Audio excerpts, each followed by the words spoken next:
Your salary is not financial security. It is financial dependency dressed up to look like success.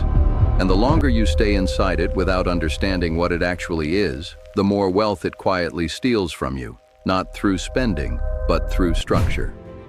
Most finance channels will tell you to budget better, negotiate a raise, max out your 401k.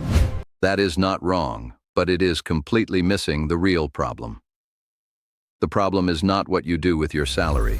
The problem is what a salary fundamentally is, and what it mathematically cannot ever become.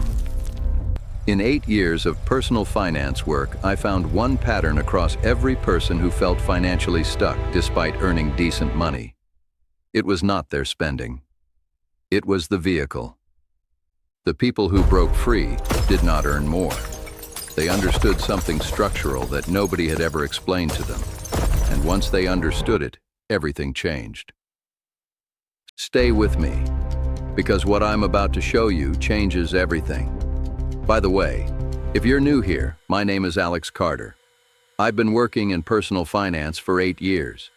In these 8 years, I've helped hundreds of people solve real money problems, and honestly, some of those people's lives completely changed because of it. On this channel, I help everyday people understand why their money isn't moving, and exactly what to do about it.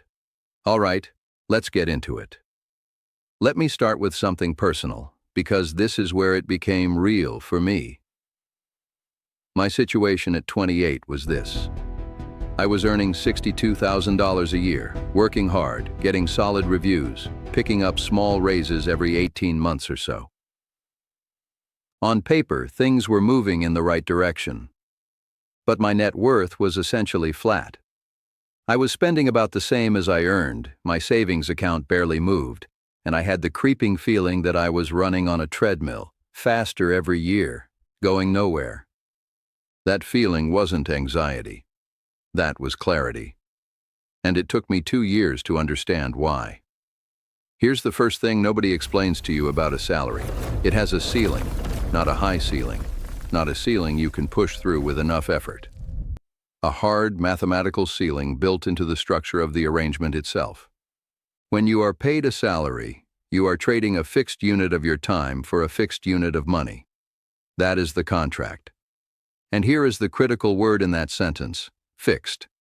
Fixed means capped. There are only 168 hours in a week. There are only so many of those hours you can work. And there is a limit, a real, human, physical limit, to how much any employer will pay per hour of your time no matter how good you are. So, by definition, your income has a ceiling. And every dollar you earn inside that ceiling costs you something that cannot be replaced: your time. Most finance channels stop there and say, that's why you need to invest. That's only half the story. The problem isn't just the ceiling. The problem is what happens between you and that ceiling every time you try to climb. And there are 3 forces working against you every single time. The first is lifestyle inflation. And I don't mean buying luxury items. I mean the quiet, socially normal, completely predictable way that every raise you ever receive gets absorbed by your life before it has a chance to become wealth. You get a $4,000 raise. You upgrade your apartment. You eat out a little more. You finally get the car you've been putting off. None of it feels reckless. All of it feels earned. And at the end of the year, you're earning $4,000 more and saving approximately the same. That is lifestyle inflation. Not a dramatic thing. A quiet, permanent thing. Keep watching, because what comes next is the part most people never figure out. The second force working against you is the tax structure, and this one genuinely surprised me when I first understood it clearly. Salaried employees pay the highest effective tax rates of any income category in the United States. Not the highest on paper, the highest in practice. Here's why. A salaried employee earns income and pays ordinary income tax immediately, automatically, before they even see it. There is no deferral. There is no category. There is no flexibility. The IRS takes its cut first, and you build wealth from whatever remains. Now compare that to how assets are taxed. If you own a rental property, you earn income and deduct expenses, depreciation, and interest before you owe a dollar. If you hold stocks for longer than a year and sell them for a gain, you pay the long-term capital gains rate, which is 0%, 15%, or 20%, not the 22%, 24%, or 32% that a salaried employee pays on the same dollar earned through work. A salaried employee earning $85,000 in the U.S. is likely paying an effective federal tax rate of around 18 to 22% on their income. A business owner or investor earning the same $85,000 through asset income can often pay an effective rate of 5 to 10% IRS, legally by design, because the tax code is written to reward asset ownership, not labor. That gap is not accidental. It is structural. And it compounds every single year you stay inside the salary-only framework. The third force is the one that feels the most personal. Job security is an illusion. And I say that not to be dark, but because the math demands it. When your entire income depends on one employer making one decision to keep you, that is not security. That is maximum concentration risk. A financial advisor would never let a client hold 100% of their net worth in a single stock. But that same advisor might work a job where 100% of their income comes from a single source and never once question it. One layoff, one restructure, one economic contraction, and the entire financial structure of your life is interrupted, not damaged. Interrupted, which for most people with no savings cushion and no alternative income means the same thing. This is the part most people completely miss. The salary isn't just limiting because of the ceiling. It's limiting because of the fragility. I'm going to show you something in just a minute that took me 2 years to learn. But first, let me name the actual difference between the people who stay in this trap and the people who don't.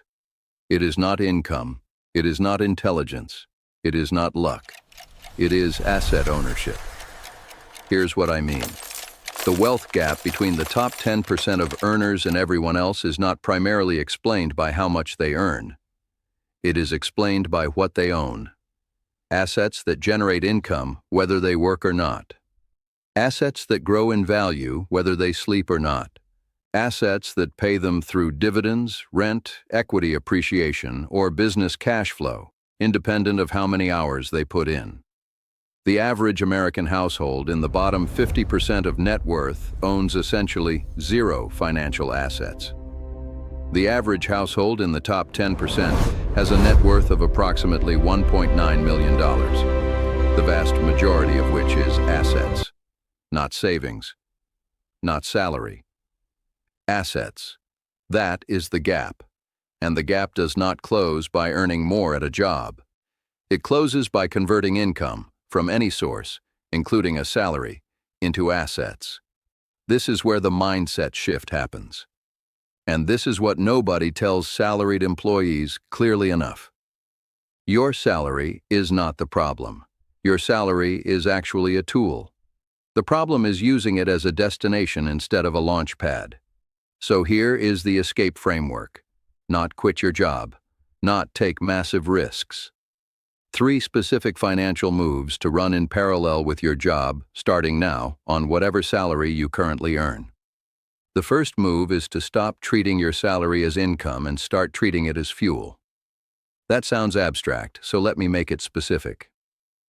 Every month, before you spend a single dollar on lifestyle, a fixed percentage of your paycheck moves automatically to a wealth-building account.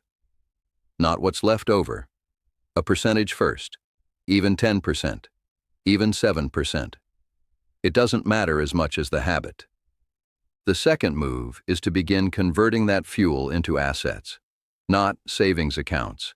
Not checking account balances. Assets. The most accessible starting point for most salaried employees is a low-cost index fund, specifically a total market ETF, like VTI, or an S&P 500 fund like VOO. You do not need to pick stocks. You do not need to time the market.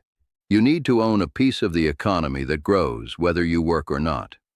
$200 a month invested at 10% average annual return over 30 years becomes approximately $452,000. From $200 a month, started today. The third move is to begin building at least one income stream that does not require your time. Not tomorrow, not after you save enough. Now, in parallel. It can be small. A digital product. Dividend income from a $2,000 ETF position. A freelance service that you automate over time. The size doesn't matter in the beginning. The existence of it does. Because the moment you have $1 of income that arrives without your direct labor, you have changed the structure of your financial life. You have agency. More than you're willing to accept right now. The salary trap is not a conspiracy. It is a default. Most people stay in it not because they have to, but because nobody ever explained the mechanics clearly enough for them to understand that there was a way out. Now you understand the mechanics. All right, so today we covered exactly why a salary is a structural ceiling, not a path to wealth, and the 3 specific moves to use your income as a launchpad instead of a destination. If this helped you even a little bit, hit that like button. It genuinely helps this channel reach more people who need this kind of content. Subscribe to the channel and make sure you hit the bell icon so you never miss a video like this. We drop new finance content every week, and trust me, you don't want to miss what's coming next.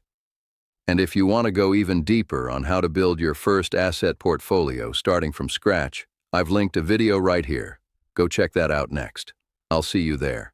Have a prosperous day.